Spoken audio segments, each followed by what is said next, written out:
Bibles, please, and open to Exodus 32. Exodus 32. Need the notes for tonight? Just hold your hand up. Men are ready to help you with those. Exodus 32.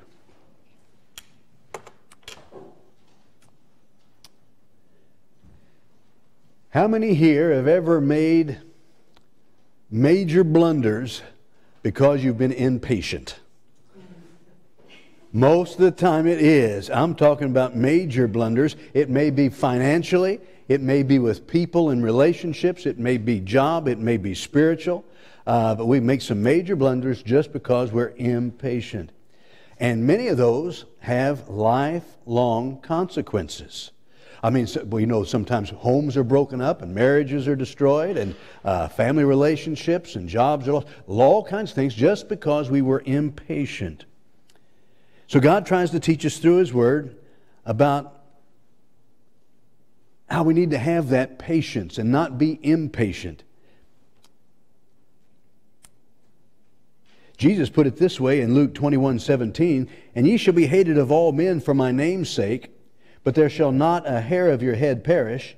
In your patience possess ye your souls." He says, man, you got to make sure you're in control of your actions and not letting impatience dictate what you do. Not letting impatience dictate your life. Not letting impatience mess you up. A lot of teenagers, a lot of adults, and many times we've made major blunders because we were impatient. So as I asked that about impatient, everybody seems to acknowledge, yes, they've made some major blunders in their life because of impatience. Did you learn anything? That's the goal. It's not to repeat it over and over again, but did you learn something? And will we heed it? So tonight, Lord willing, if He tarries His coming, we will see 4 traps, 4 snares of impatience. And how the effect it can have. So there's many more we can look in the Bible. We've just got 4 tonight as we begin looking at it. So we're going to look at the first one. We'll see if we get them through all tonight. It's one of those messages where you need to know your Bible as we look at 4 different events in the Bible to get this idea about the warning and the snares of impatience so that we can say, that's me, or to put ourselves on guard that we do not fall into the same traps and same snares of impatience. Exodus 32, verse number 1. Moses, of course, at this point is on the mountain getting the commandments. And when the people saw that Moses delayed to come down out of the mount, the people gathered themselves together unto Aaron and said unto him, Up, make us gods, which shall go before us.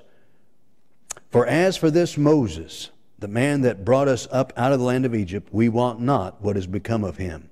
And Aaron said unto them, Break off the golden earrings which were in the ears of your wives, of your sons, of your daughters, and bring them unto me. And the people brake off the golden earrings that were in their ears and brought them unto Aaron. And he received them at their hand and fashioned it with a graving tool after he had made it a molten calf. And they said, These be thy gods, O Israel, which brought thee up out of the land of Egypt. And when Aaron saw it, he built an altar before it. And Aaron made proclamation and said, Tomorrow is a feast to the Lord. And they rose up early in the morning and offered burnt offerings and brought peace offerings. And the people sat down to eat and to drink. And rose up to play. Father, we ask you to help us tonight. Lord, we are susceptible to these same frailties, these same sins, these same giving into impatience. So Lord, I pray that tonight we would just simply be on guard. We would learn. We would make some decisions that we're not going to live our lives based upon impatience. We're not going to make major decisions because we feel a pressure of impatience. But God, we will learn to grow and mature and to be the kind of Christian you'd have us to be, that we might be the right kind of Christian as well as right kind of parent, right kind of employee, and just the Christian you would have us to be. Help us again, Father, please. I'm susceptible. We're all susceptible. This thing of impatience. Let us learn and be careful to praise you for it. In Jesus' name we ask. Amen. Thank you. You may be seated. God again wants us to realize that many times we make major blunders, major errors, wrong decisions because simply of impatience.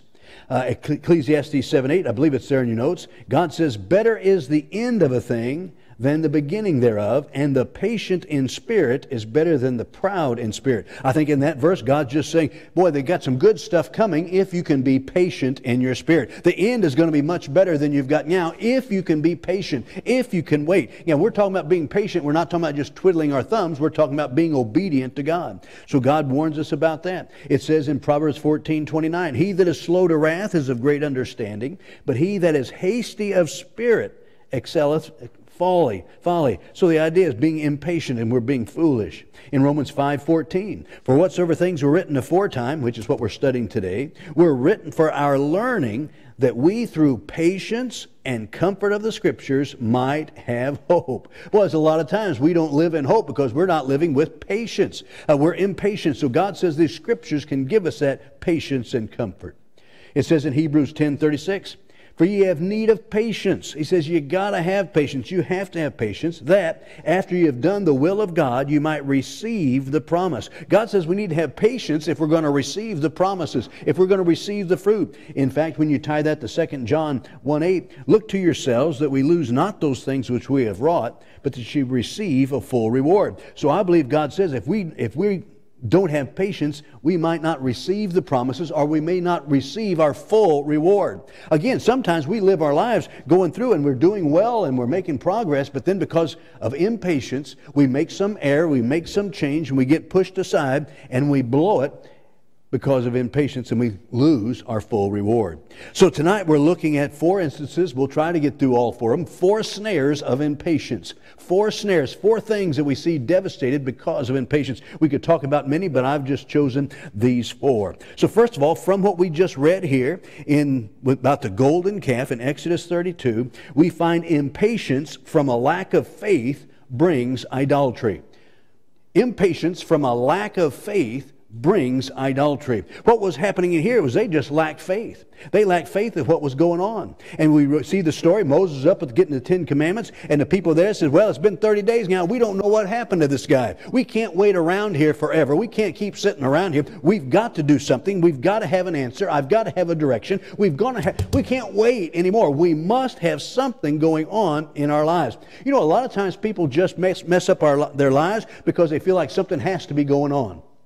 We got to learn just to rest a little bit. We have to learn to say, well, no news is good news. Sometimes we're just waiting. But they could not wait. They couldn't know. They said, we don't know what's happening. He said, so we make us gods. So we find that because they lacked faith in the true God, because they lacked faith in what God was going to do, because they lacked faith that God was really in control, they turned to idols.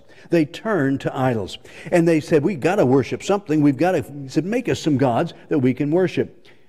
And that's because we will worship something. We will be worshiping something. All people will worship something. We'll have some sort of God in our lives. We have to understand it. People say, well, I don't even believe in God. They've got gods in their lives. They're worshiping something. What we need to do is have faith that we know and have complete confidence in the one true God. The one true God. Very quickly, we notice their faith, that impatience, because of lack of faith. They just didn't have enough faith to wait. They didn't have enough faith to look to God. They said, we've got to do something now. That lack of faith brought them to idolatry. Very quickly, their faith was imperfect. They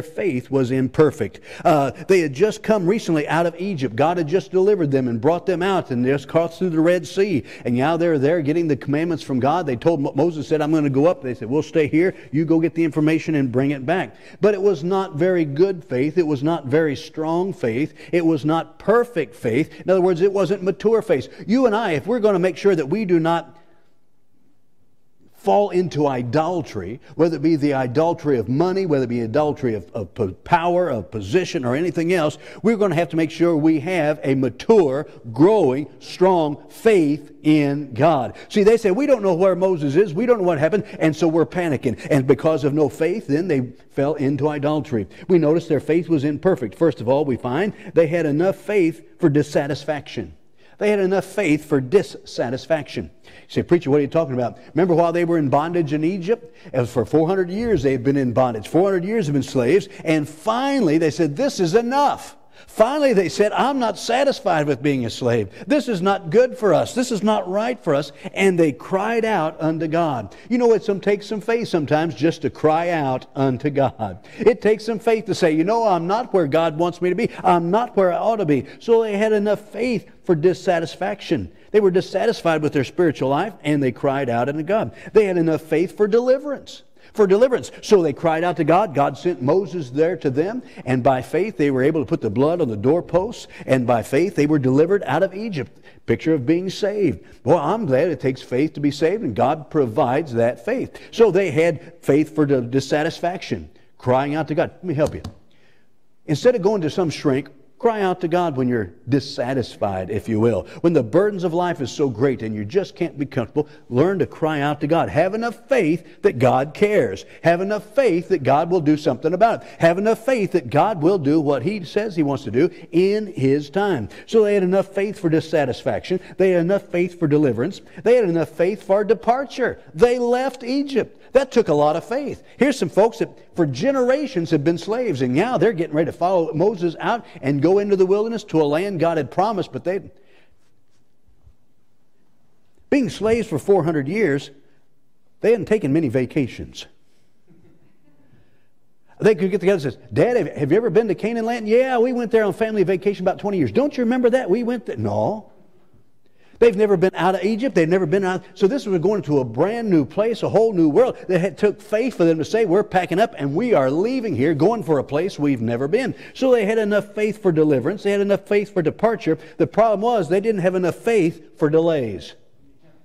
See, you and I can get to the place we think we have a lot of faith because we do this and because do that. It takes a lot of faith just to wait on God, for God's apparent delays when things are not going as fast as we want. For 30 days they had no word. For 30 days they had to wait. But because their faith was lacking, we just got to know something. We have to have some answers. We need to do something. We need to have something happening. That is impatience. Because of impatience, they end up worshiping the golden calf. Psalm 37, verse number 34, wait on the Lord and keep His way, and He shall exalt thee to inherit the land. When the wicked are cut off, thou shalt see it. So their faith was imperfect. So when you and I give in to that impatience, it shows our faith is not as strong as it ought to be. When we're in a position and we say, I'm not sure what I'm supposed to do, but I got to do something. I'm not sure whether it's right or wrong, but I got to do something. And we're impatient. That proves our faith is weak. Let's learn to believe on the all-powerful, all-knowing, always right God. And learn to have that waiting on Him. So their faith was imperfect. Number two, their faith was idolatrous. Idolatrous. Their faith, again, they felt like they had to have faith in something, but they just... Well, let's look what he says. Verse number 1.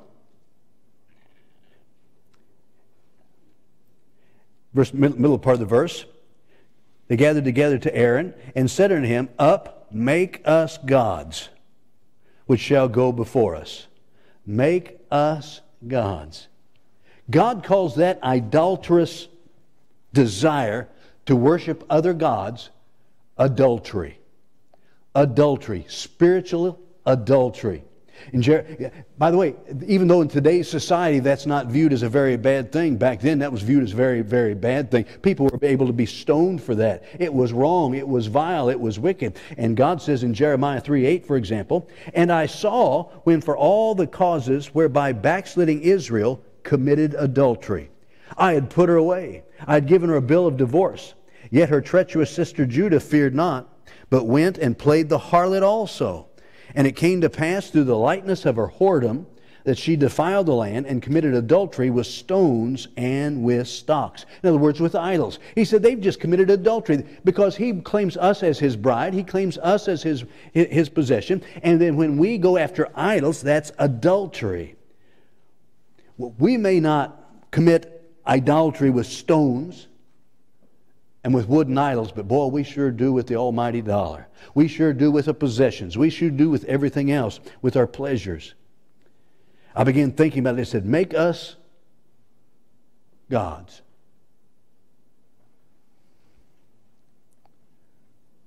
They didn't even say make us a God. They said make us gods. Just like many people Because of the lack of faith, they feel many gods are better than the one true God.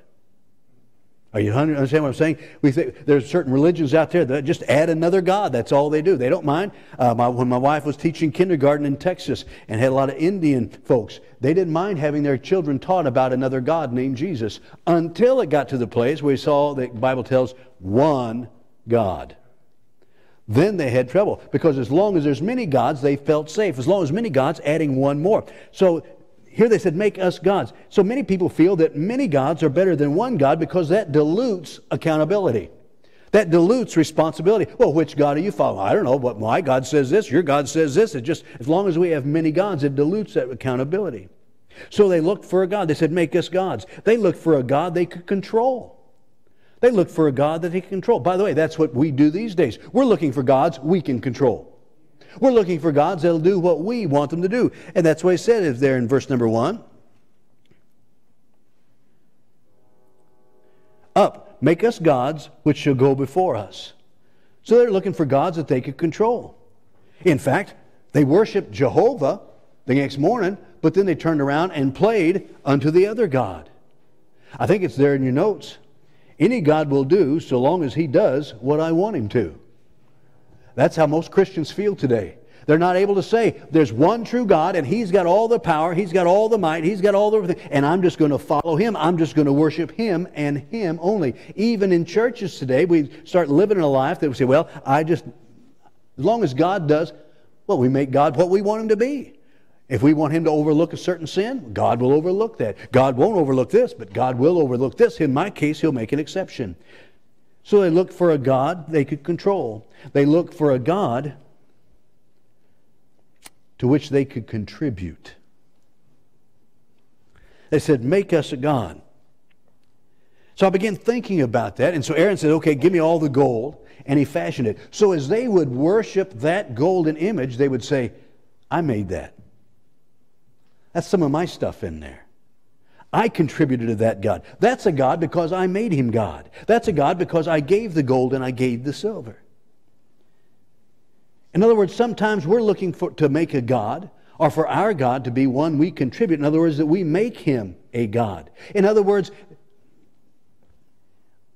if we're not careful, we'll get the idea that as long as, in other words, without me giving him my go-ahead, he has no control on my life.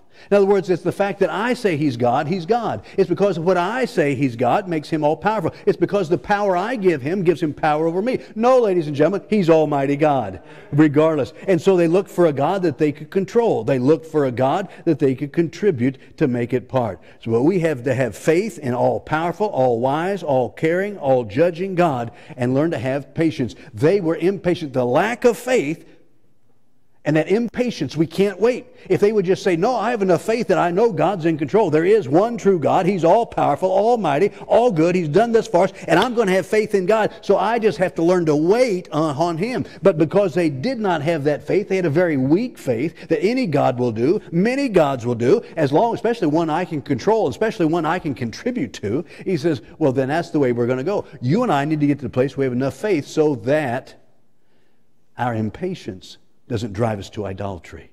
Our impatience for God to provide financially will drive us to the idolatry of finances and of gold and other things in this life. Number 2. So the first case is, first snare is lack of faith. Impatience from a lack of faith brings idolatry. They just could not wait for God. Number 2. Let's turn to Luke chapter 15. Luke chapter 15. We find impatience from the lure of the flesh begs a life of debauchery. Impatience from the lure of the flesh begs a life of debauchery. Have you ever felt the pressure of impatience because your flesh wants something? You just walk down the mall and you'll figure that out real quick, all right? You say, well, I can't afford it, but I'm going to get it. I can't afford it, but I can't wait for this. I've got to get this because the old flesh just desires it. Or you know you're going to you're going to have dinner after a while, but boy, you want that ice cream now. And so because of that lure of the flesh, We become impatient. In Luke 15, we have the parable, very familiar parable of the prodigal son. He's a perfect example of the lure of the flesh, that impatience brings a life of debauchery. Luke 15, verse number 11. And a certain man had 2 sons, and the younger of them said unto his father, Father, give me the portion of goods that falleth to me. And he divideth unto them his living. And not many days after, the younger son gathered all together, and took his journey into a far country, and there wasted his substance with riotous living. And when he had spent all, there arose a mighty famine in the land, and he began to be in want. And he went and joined himself to a citizen of that country, and he sent him into his fields to feed swine. And he would fain have filled his belly with the husk that the swine did eat, and no man gave unto him.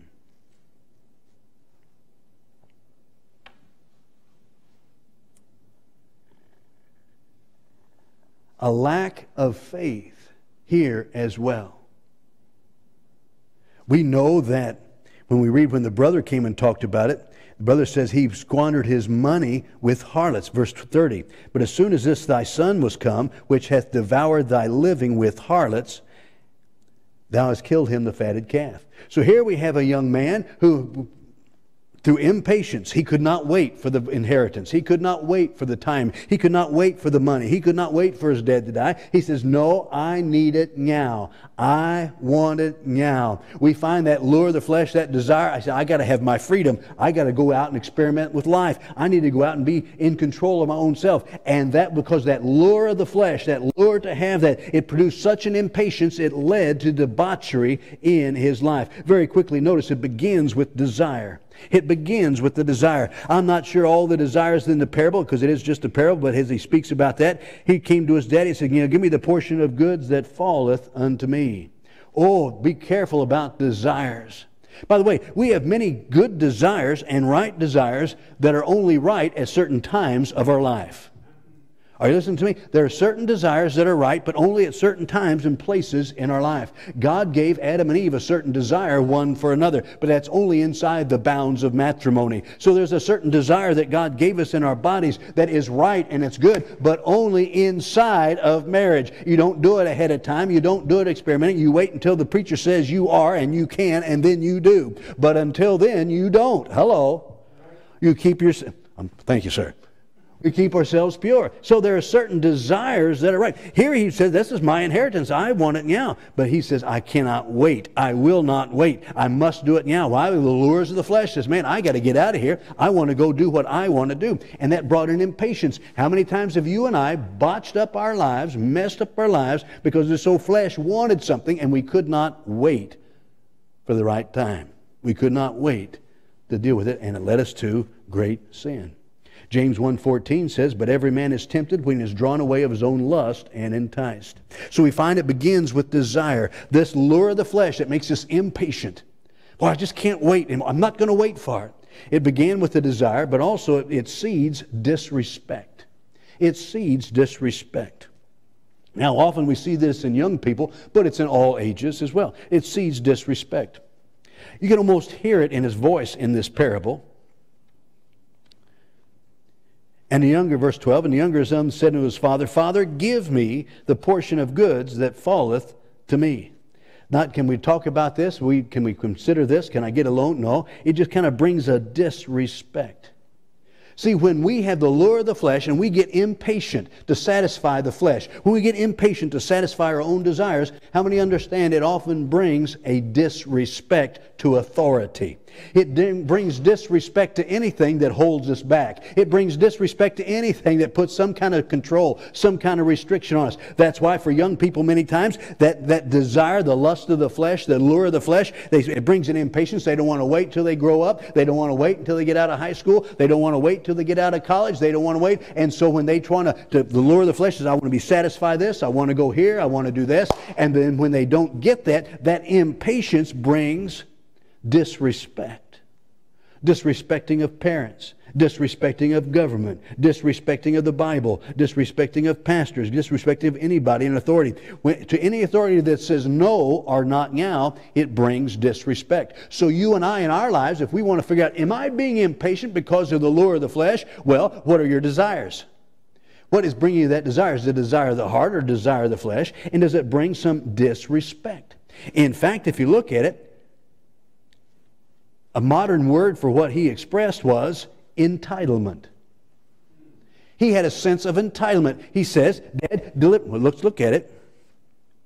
And the younger of them said to his father, Father, give me the portion of goods that falleth to me. He said, I know it's mine. Give it to me now. I know it's mine. I expect to get it. I expect you to give it to me. This attitude of entitlement. This attitude of it's owed to me. Oh, ladies and gentlemen, let's be careful when we get impatient and we begin to feel entitled. I have a right to do it. I should have the freedom to do that. I should have... Boy, be careful. He says, you give it to me. Let me help you with something. The only thing that's owed me is hell. That's the only thing that's owed me. I deserve hell. Everything else is just grace of God that I don't get. And so that's what I deserve. So be careful when we feel entitled. Here's a young man. The lure of the flesh. He could hardly wait to get away. And so he could not be paid. It began with a desire. It planted seeds of disrespect to his dad. Very quickly, it led to a departure. It led to a departure. Most runaway young people don't just wake up one day and say, everything was good until lunch. Boy, I'm mad and out lunch, I'm running away. No, it doesn't normally do that. But it builds to that place where it leads to an issue, not just one issue, but a building up to a departure, to a running away. We get impatient. I can't wait. I got to satisfy the flesh. And so this desire begins to build, and I get just disrespectful for anything that's trying to control me, whether it be the church, whether it be God, whether it be the Bible, whether it be my parents, whether it be the government. Boy, I begin to be, he said, I'm just to his dad, Daddy, I got to get out here. Give me what belongs to me. You owe it to me. And then he very quickly left. Well, I've seen the departure from folks that are impatient because of the lure of the flesh. So they'll leave a home. They'll leave a marriage. They'll leave a church because of impatience. The money was going to come to him. It was just not time. But that old flesh says, boy, I've got to have it. Dad, give it to me now. I'm out of here. You and I have to be careful. That impatience that this old flesh has, because of the lure of the flesh, you'll find yourself fleeing.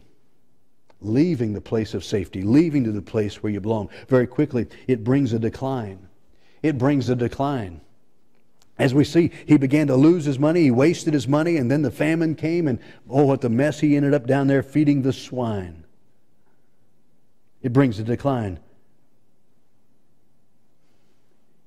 When we're impatient because of the lure of the flesh, it always brings a decline.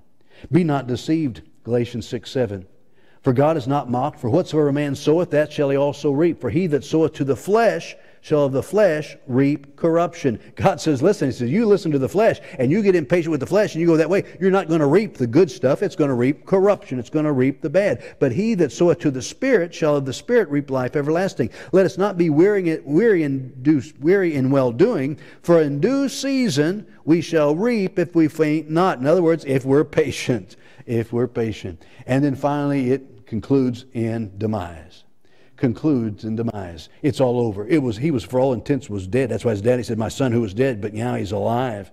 Man, he was there. It was all over. He was going to eat the food going to the swine. Nobody was there. He was there at the very bottom. I'm just saying, we see it in young people. I see it in adults. Because the lure of the flesh brings a life of debauchery. He was living with the harlots. He was living there with the scum. He would riotous living. Why? Because he was impatient. He said, I can't wait. I want my money now because I've got this burning. I got to go do something. Let's learn to be patient. Very quickly. We see a lack of faith brings patience. Or impatience because of a lack of faith brings idolatry. The lure of the flesh brings impatience. It brings debauchery. Very quickly, impatience from looming fears baits presumption. Impatience from looming fears baits presumption. And that's the story of Saul. Flip over to 1 Samuel chapter 13. You're staying with me. Very good this evening. 1 Samuel chapter 13. Again, another life ruined because of impatience. Because of impatience. The prodigal son life ruined because of impatience. The people that come there where Moses was on the mountain getting the 10 Commandments, their families, their lives were destroyed, many of them, because of impatience. And here we find Saul falls into presumption and life ruined because of impatience. 1 Samuel chapter 13, verse number 8. We know the story. And he tarried 7 days according to the time set that Samuel had appointed. But Samuel came not to Gilgal, and the people were scattered from him. And Samuel said, Bring hither a burnt offering to me, and peace offerings. And he offered the burnt offering. And it came to pass that as soon as he had made an end of offering the burnt offering, behold, Samuel came, and Saul went out to meet him, that he might salute him. And Samuel said, What hast thou done? And Saul said, Because I saw that the people were scattered from me, and that thou camest not within the days appointed, and that the Philistines gathered themselves together at Michmash. Therefore said I, The Philistines will come down now upon me to Gilgal, and I have not made supplication unto the Lord. I forced myself therefore, and offered a burnt offering. And Samuel said to Saul, Thou hast done foolishly. Thou hast not kept the commandment of the Lord thy God, which he commanded thee. For now would the Lord have established thy kingdom upon Israel forever. But now thy kingdom shall not continue. The Lord hath sought him a man after his own heart, and the Lord hath commanded him to be captain over his people, because thou hast not kept that which the Lord commanded thee. So we find the story. We've got the enemy Philistines gathering around. The people are fearful and the people are scared, and they're kind of getting ready to go home and getting ready to abandon. And Saul then goes ahead and forces himself to do what he should not do. Saul, I think it's there in notes, he acted upon the fears of what he saw and the foolishness of what he said. I want you to notice it. How many have ever talked yourself into something wrong? Boy, we talk ourselves into sin. We talk ourselves. We get impatient. And why shouldn't Saul said, I just can't wait. Samuel was supposed to be here and he's not here yet. He said, so he forced himself. He presumed upon himself to offer the sacrifices that was only to be done by the priest. It was unlawful for him. It was not legal for him. It was not right for him. But because of impatience, he could not wait for Samuel to get there. And because of that, he had presumption and he got himself into sin. But notice what it says there. Verse number 12. Therefore, when he asked him what he did, and he said, you didn't show up. Therefore, let's back to verse 11, I'm sorry. And Samuel said, what hast thou done? And Saul said, because I saw that the people were scattered from me. Boy, we look at things, and without looking to God, just looking at circumstances, we get afraid. We get afraid. He said, I saw the people were being scattered from me, and that thou camest not in the days appointed, and that the Philistines gathered themselves together at Michmash. He said, I saw the people going, and I saw the enemy surrounding me. Boy, how many times have we made errors and we become impatient, could not wait on God because of what we saw, because of circumstances, and that fear came upon us. So those looming fears, he said, the people are going to be gone, and the enemy's going to get us. Verse 12, therefore I said, the Philistines will come. I like what he said, therefore said I. To whom? To himself. Therefore I said, oh my, he says, the Philistines will come down now upon me to Gilgal, and I have not made supplication unto the Lord. I forced myself, therefore, and offered a burnt offering.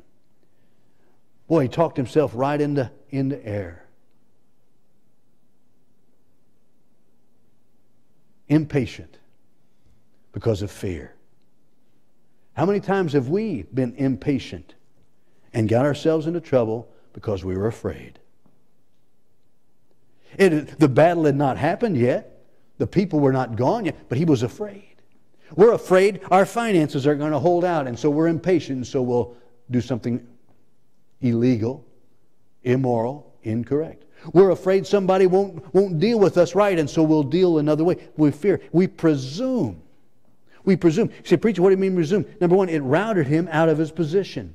It routed him out of his position. He presumed upon himself to offer the sacrifices. His job, he was king. You know, kings had a lot of power. Kings had a lot of authority. Kings had a great position. But that was not his position to offer the sacrifice. That was only for the priest. It was only going to be for Samuel. But he presumed upon himself. In other words, he's saying, I know I'm not supposed to, but But this time, the circumstances are different. This time, I'm afraid. This time, if I don't do it, we're really going to be in a mess. This is a different circumstances. Let's make sure we do not presume upon ourselves to act in places that's not our job. To presume upon ourselves to do something God does not want us to do. To presume upon ourselves to make decisions that God never put in our purview to make the decisions. It routed him out of his position. That fear put him in a position he began acting out of his position that God had not put him in. Boy, I began thinking about that in our lives. How many times, because we were impatient because of fear, we stepped out and did things that was not our job to do. It was just not our place to do. Let me speak to several categories. And I'm not scolding, I'm just saying because I've seen it and I've done it, and so have you seen it and you've done it. Ladies, be careful that because out of fear, you don't step out of place. Husband's still the head.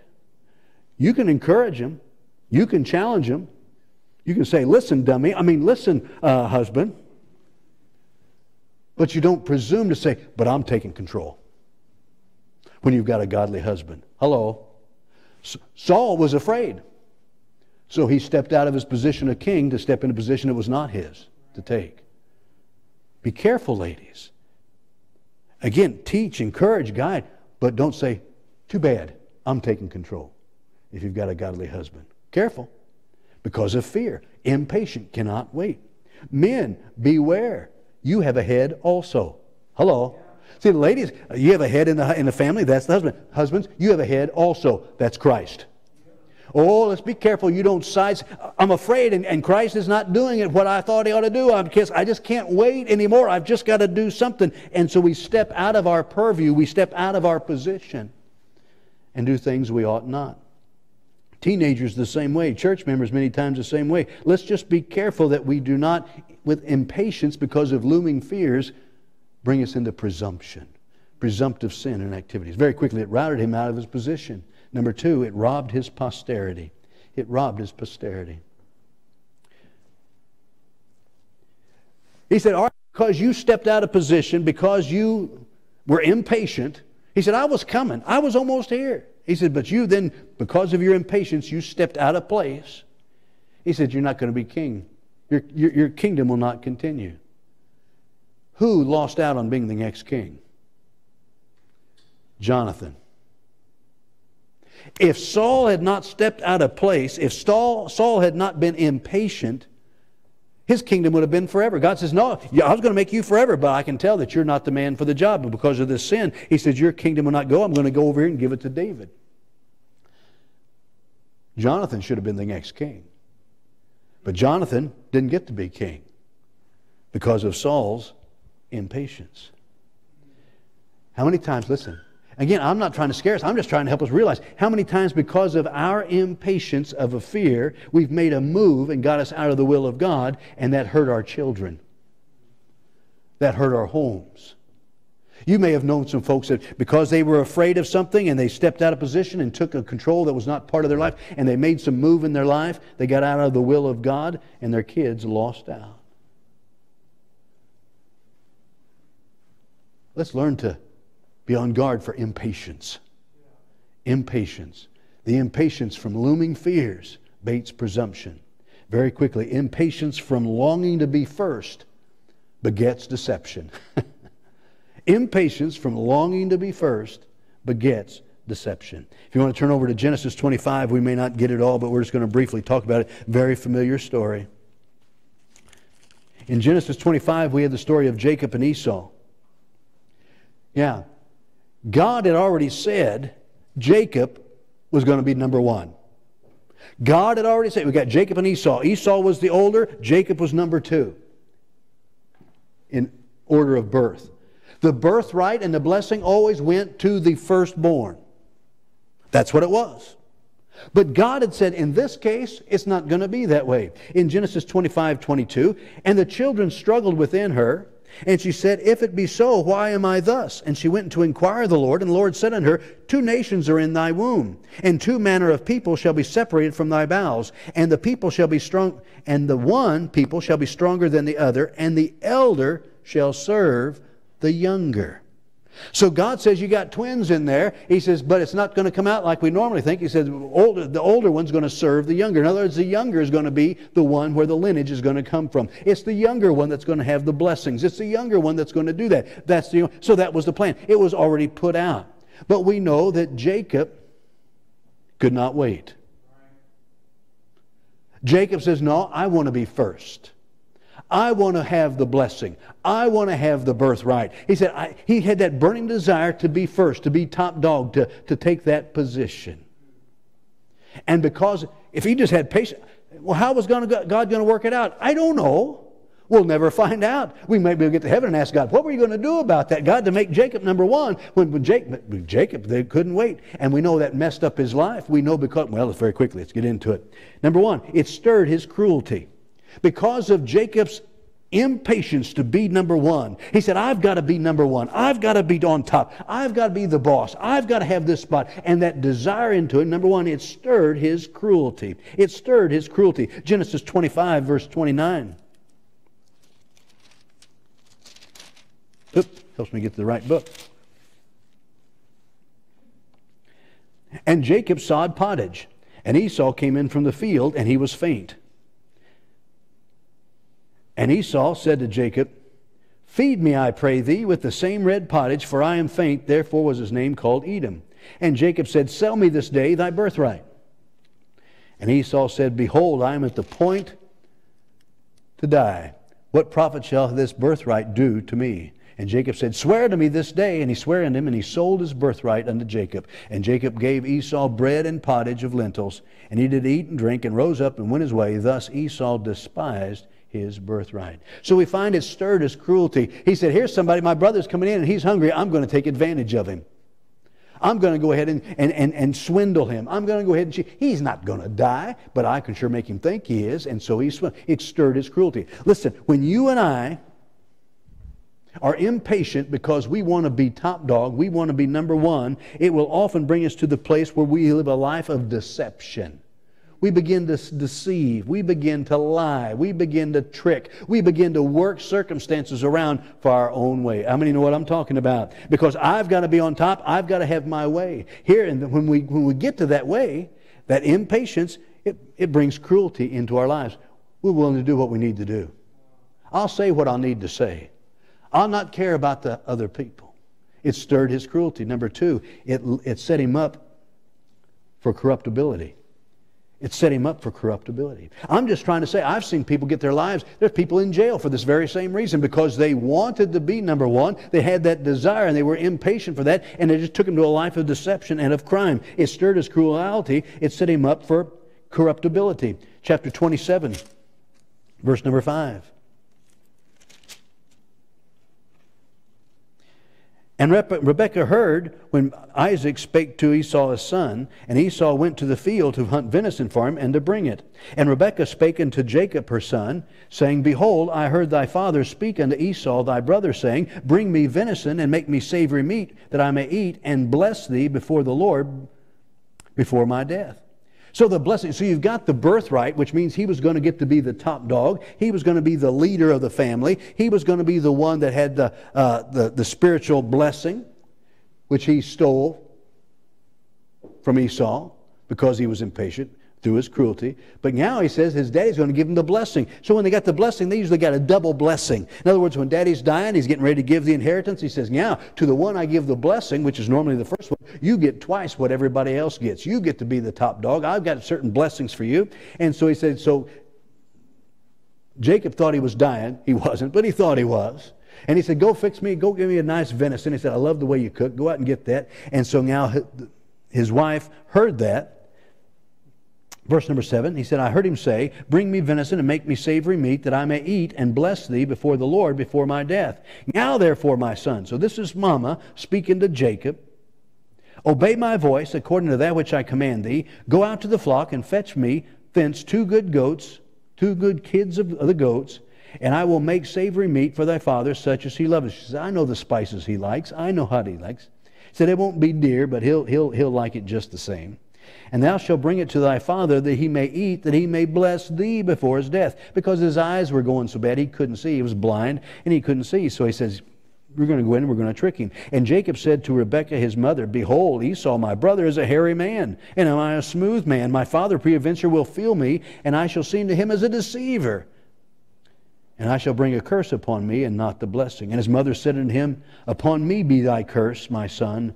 Only obey my voice, and go fetch me them. And he went and fetched and brought them to his mother. And his mother made them savory meat, such as his father loved. And Rebekah took a goodly garment of his elder son Esau, which was with her in the house, and put it upon Jacob her younger son.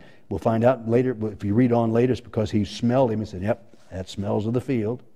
And she put the skins of the kids of the goats upon his hands and upon his smooth of his neck. And she gave savory meat and the bread which she had prepared under the hand of her son Jacob. And he came unto his father and said, My father. And he said, Here am I. Who art thou, my son? And Jacob said unto his father, I am Esau, thy firstborn.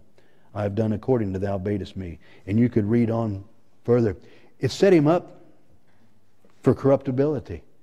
She corrupted him. She got him to lie. She's got him to be even more deceptive. Why? Because he wanted to be number one. He wanted that blessing. He got the birthright. Now he wants the blessing also. And because of that great desire and that impatience, he was set in a position for somebody else to use him for more crookedness. Somebody else to use him for more immorality. Somebody else to push him along the way. Ladies and gentlemen, when you and I get impatient for the things that God doesn't want us to have yet, then not only we work on the cruelty of for other people, but also we're set up for a fall into more sin as well. Other people can bring us to the place where we'll be corruptible.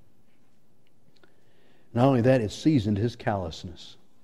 It seasoned his callousness. You read the rest of the life of Jacob. He never really shook that deceptiveness. He really never shook that little bit of shade about him. He never really shook that little bit of crookedness about him. Not for years and years to come. When he went and worked with us for his father-in-law, there was some shady business going on in that also. He was always conniving. He was always working. Why? Because he was impatient to be first, and it begat deception.